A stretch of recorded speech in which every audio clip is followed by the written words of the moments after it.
Morning, everyone. This is your boy Dre, and I wanted to kind of touch on a discussion that I was having just last night and kind of branch off a little bit on it. I hope you all are able to hear me uh, quite well. It's just as soon as I hit live, it seems like the rain went from a slight mist to actually raining kind of hard. But I want to talk about black capitalism and the myth of black wealth and how we have to support this system in order to keep perpetuating. One of the things that we often hear is that black folks in America are or basically serve the purpose of being a permanent underclass. And what that means in a capitalist system is that black folks are the ones that you exploit financially. They are a ready-made base for consumption, and certain systemic barriers have been placed in their way to prevent them from even entering markets that they are normally exploited in. And shout out to my boy, Mr. Z. Like the stream was about neoliberalism, and to me, well, I shouldn't even say to me, but neoliberalism, for just put it in layman's term, is a economic philosophy in which everything is marketized. Um, Basically, it's the commodification of everything from things that you would expect, like luxury goods, electronics. Makes perfect sense for those things to be marketized. To even things that you wouldn't expect, like uh, love, for instance, um, the prospect of relationship. Even you can make the argument uh, some of these weird things that happen, like I believe it's Erica Badu selling her underwear or something like that. Like everything is for sale. It is literally putting a price tag on everything. And I'm quite convinced if we wait long enough, there will be a price tag for breathing. And neoliberalism is the philosophy that drives capitalism, or at least the brand of capitalism that is practiced by the West right now. And capitalism is a economic system which concentrates wealth. It takes it from the many, concentrates it into the hands of the few, i.e., those who own the means of production. And the means of production isn't really anything super fancy. It's who has the money, who has the capital, who has the means to be able to engage in business. And the thing about it is this: um, a lot of I'm going to speak from a macro sense really quick. A lot of things don't make sense or can be a little bit perplexing, especially when you look at how the U.S. has acted in the past, how it continues to act today. But once you understand just the base philosophy of neoliberalism and capitalism, then you would understand that it is a system which devours itself and creates a race to the bottom. And because of that, in order to create the myth that it is expanding wealth or giving access to wealth to more people, you have to keep finding new markets to open up and exploit, which is why, for instance, Vietnam was a thing. Our trade war with China is a thing. The Russia-Ukraine conflict is a thing. So much of what has happened, the scramble for Africa is a thing. Um, it leads to the exploitation, the inequitable exploitation of very many people groups. around the planet simply because with capitalism, it's one of those things that if, for instance, a place is viewed as a potential new market to go to, and they don't want to comply on favorable terms to the West and America, really, um, then we either are going to sanction, create conflict, um, via some type of false flag operation, or offer some type of military threat in order to get them to open up, or regime change, which is our go-to. That's why America has so many coups in its belt. Um, and a good example that comes to mind immediately is what happened with Commodore Perry in Japan. For those who don't know, basically in the 1800s, Japan was under the Shogun system, which had they only had a trade agreement with the Portuguese, and it was only at a particular port. The country was basically closed off to outsiders. It did not want foreign influence. It did not want foreigners in Japan.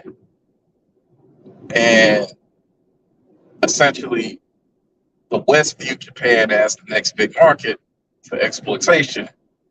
And we sailed a fleet of gunships in there and basically knocked on the door and said, hey, look, either you open up or maybe your city burns down. You have a nice city here. It'd be a shame if it burned down. So they opened up. And to bring it all full circle, where this relates to Black America is simply this. In 1865, on paper, we gained our freedom. And with that, a lot of people didn't have resources, didn't have any opportunity, and as a result, they were essentially re-enslaved via economics to basically live very similarly to how they had been living before. And this is where you had Jim Crow 2.0 come about, where you had the black codes and everything post-Reconstruction. And even in spite of that, I can say this: the one thing that the black folks at the time had that I believe was truly accurate was this, and it was,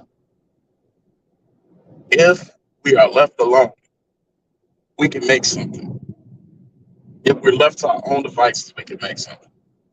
And the thing of it is, when it comes down to it, I do believe that they were right, because there were so many prosperous cities and towns and communities that popped up just within like 30, 40 years of post-enslavement.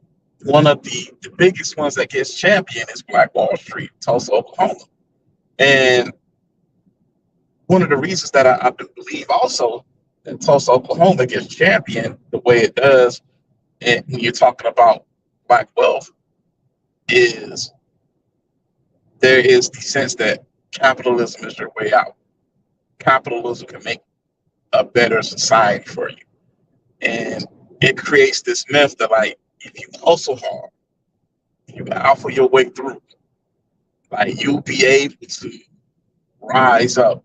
And essentially, it is the government absolving itself of its responsibilities to you. It's saying that, you know what, yeah, we perpetrated a wrong against you. And we don't necessarily need to do anything more than what we already have in order to make it right with you. Forget the fact that you collectively own less than 1% of the wealth of this country at this point in time. If you work hard enough, you'll be able to build wealth as a collective and lift yourself up. and that's complete and utter bullshit. Um, but when you understand how capitalism works, I'm not, and don't get me wrong, I'm not against anybody who's a businessman. I'm not against anybody who's an entrepreneur. I'm just simply saying that this, as a collective, capitalism is not the answer that's going to dramatically improve the lives of Black people in America. I actually feel it's quite the opposite. Capitalism is going to be the driving force, which is going to create a select few. And I mean, when I say select few, I mean very select few actually has notable wealth and influence, while the vast majority, the 99%, are going to be scratching, fighting, clawing to make a way. And that's just simply it's the nature of the beast. And the thing of it is, when you realize what the system is, how it works, you realize that we, as a collective, as Black people, if we continue to play this game, it's not an if we win, it's a when we lose. Because we're going to lose. To illustrate it and to kind of bring it back down to earth a little bit, it's like we're playing Monopoly. And if you were, your friends were already playing, and say you came to the table late and maybe they only went around the board one or two times, and you say, all right, hey, deal me in. They give you a couple dollars, and you might be able to move smart, get a little bit of luck, and you might be able to do a little something. But for Black people in America, it's not us coming to the game or turning late. Imagine how it would be if 50 turns had already happened. It's way more than that, actually, but just for simplicity's sake, imagine it if 50 turns had already happened. And you're like, yo, deal me in. Like, imagine that. And saying, and basically, it's like, hey, you can win. You can win. No, I can't. I can't. It is statistically impossible. All the properties are already bought. Even just from the gold money alone, get 200 every time you pass gold. 50 turns, that's like what, 10,000? Like that 10,000, they already done went around and bought property. That property, they've got houses and hotels set up on, which you're paying rent, which in context of our society, just to bring it further down to earth, that's like saying, hey, yo, look, man, we gave you a little bit of change, but like, who owns cell phone companies? Who owns utility companies?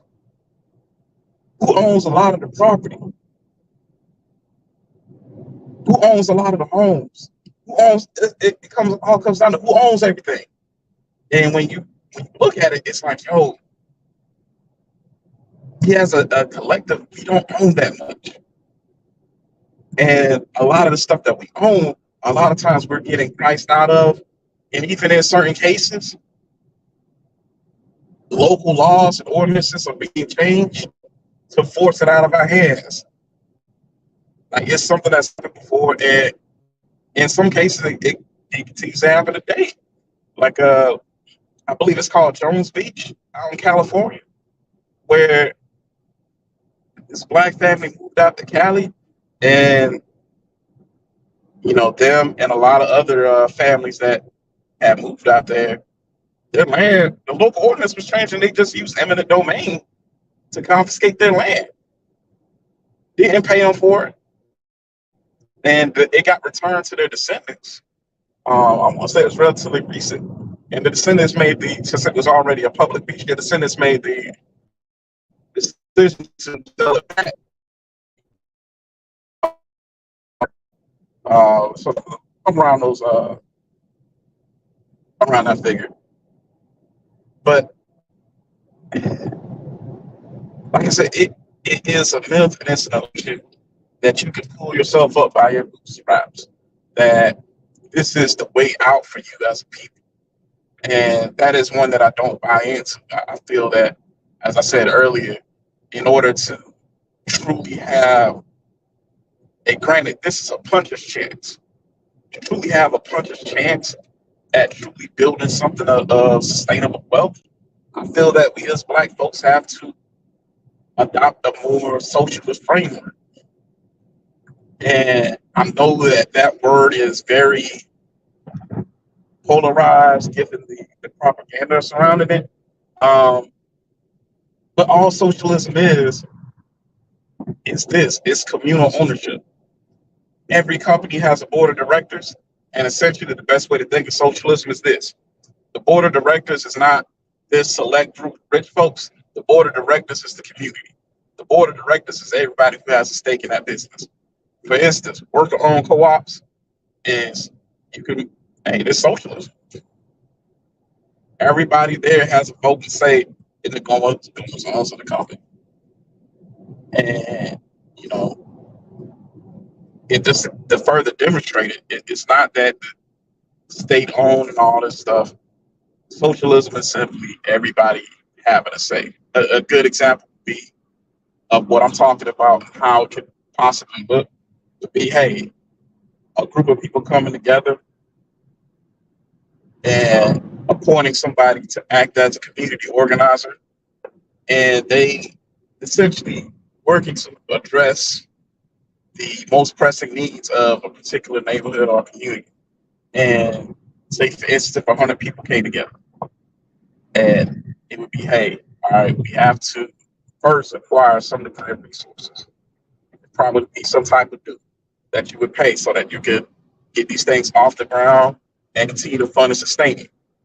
A good example would be honestly childcare.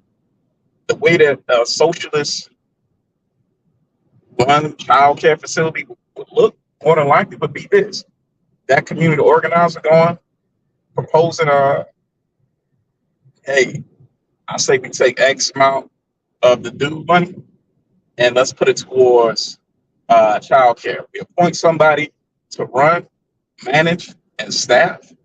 And say, for instance, I mean, I'm driving in Atlanta right now. I've heard some folks say childcare is as much as $400 a week out here. If you took just say 50 people, $200, simple math, $200 a month, which would break down to about $50 a week. Like that, that is something that would be a substantial good for everybody in that community. And we talk about that amount of savings that would happen.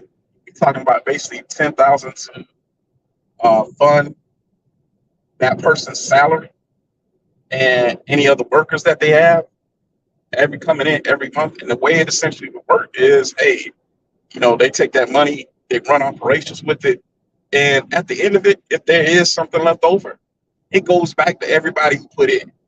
So say for instance, at the end of the year, hey, you know what, we took $10,000 a month for everybody, and because we were able to manage everything quite well, boom, the collector might have a little vote, say, hey, you know what, we got 10K left over.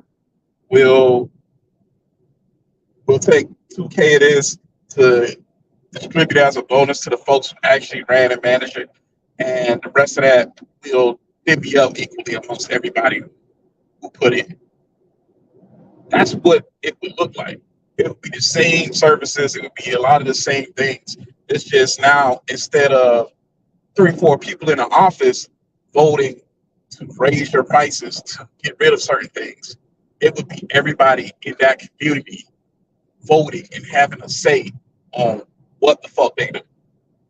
And that to me is the only way that you have a puncher's chance at being able to build any type of quote unquote generational uh, wealth, because everything else, the goal of capitalism is to squeeze you. It is to get every single last penny out of you. And even the penny that you think you don't have, They want that too. And the thing of it is, a lot of media and a lot of social narrative tries to portray Black Americans as really fiscally irresponsible. Um, you hear financial literacy championed a lot. It is not that. I could really, there's some stats that I could really make the argument Black people are some of the most fiscally responsible people as a collective in the nation. Most people don't know this, but Black folks have the best savings rate as a percentage of income in America.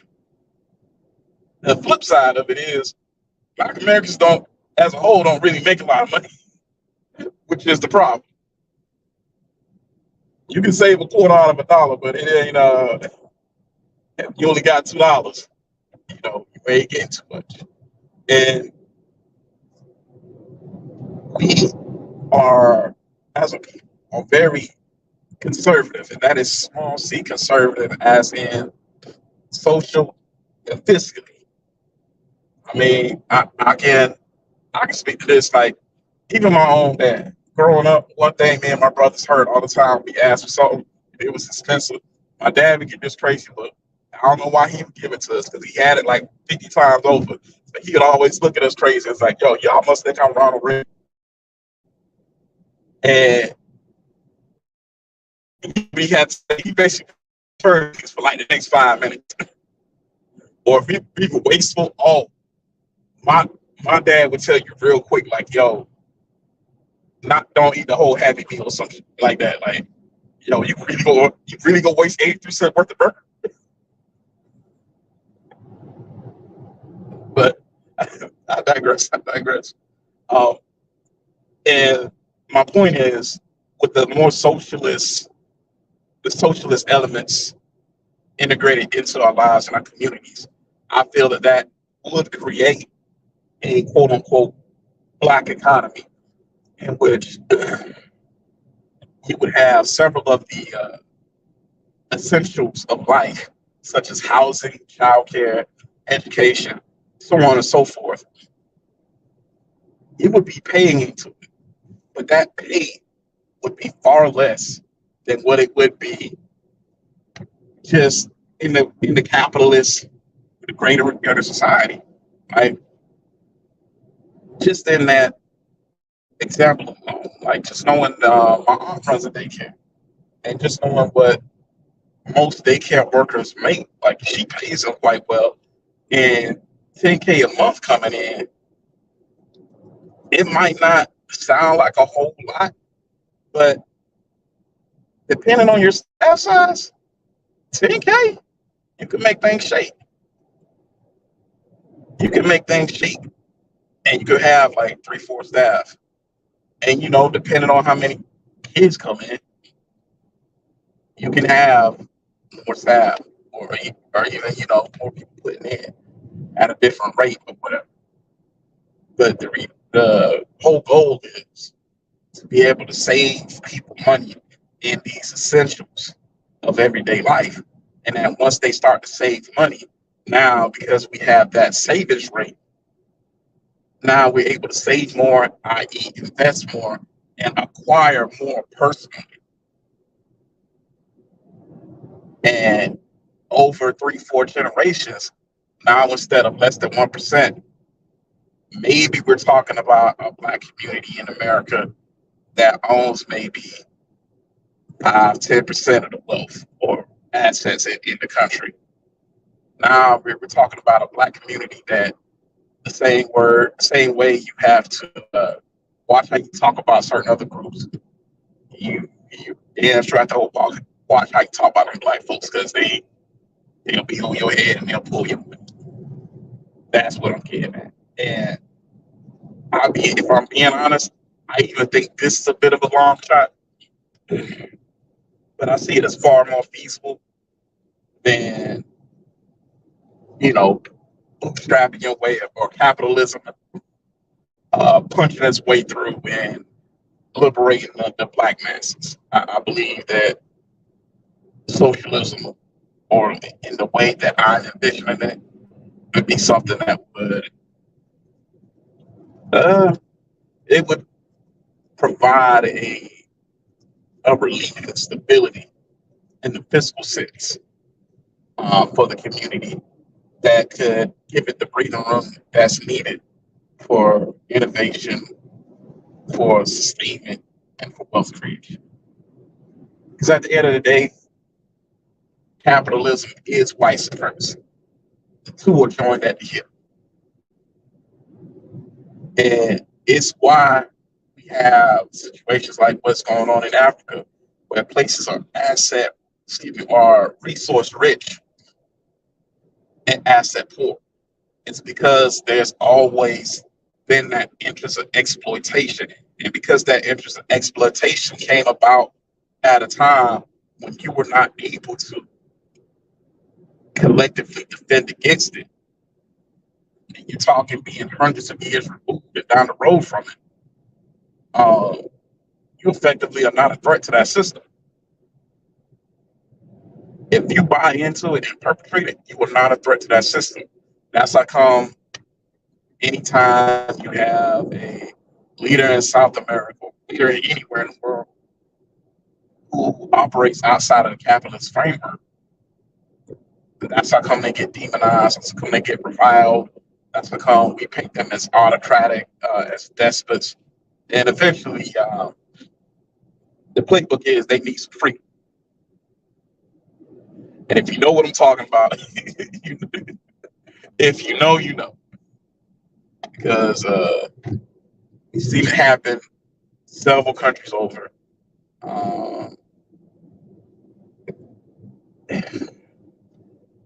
Yeah, I could go on and on and on about this, but long story short, capitalism is a system which will let a few people through.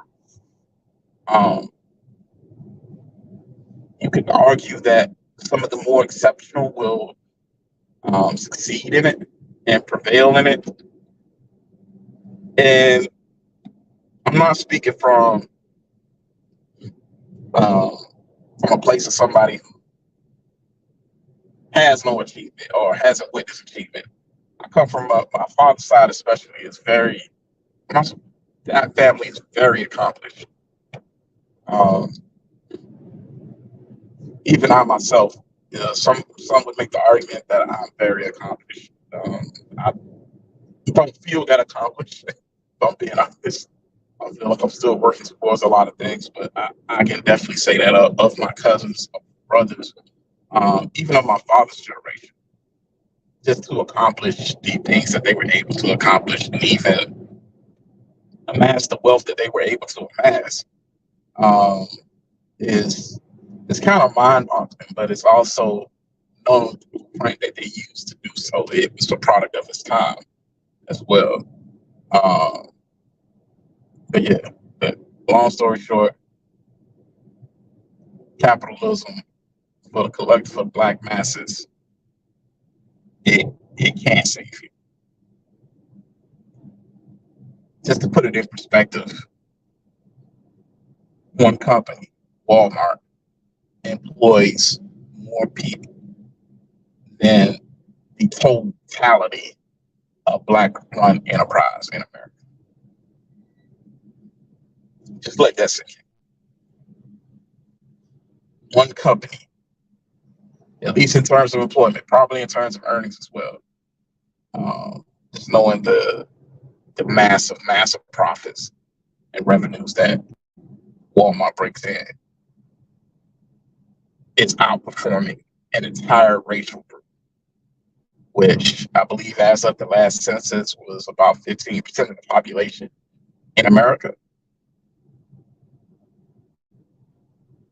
Like, wow, wow. But that's it for me.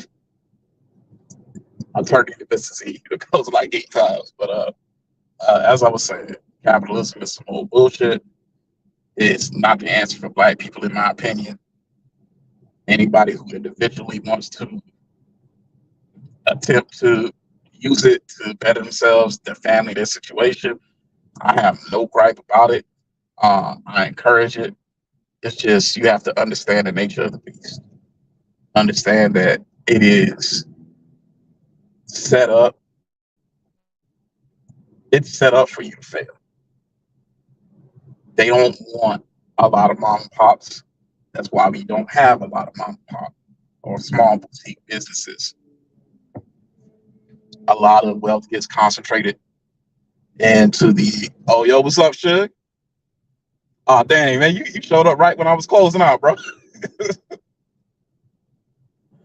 Well, I'm gonna go ahead and get on out of here, man. But just catch the replay though, bro. Yeah, good to see you this morning, man. But I'm gonna go ahead and close it on out. Capitalism, some old bullshit. Understand the nature of the beast. Understand how it shapes the opportunities and what's available to you. And yeah, that's it. Peace. Hope y'all have a great one.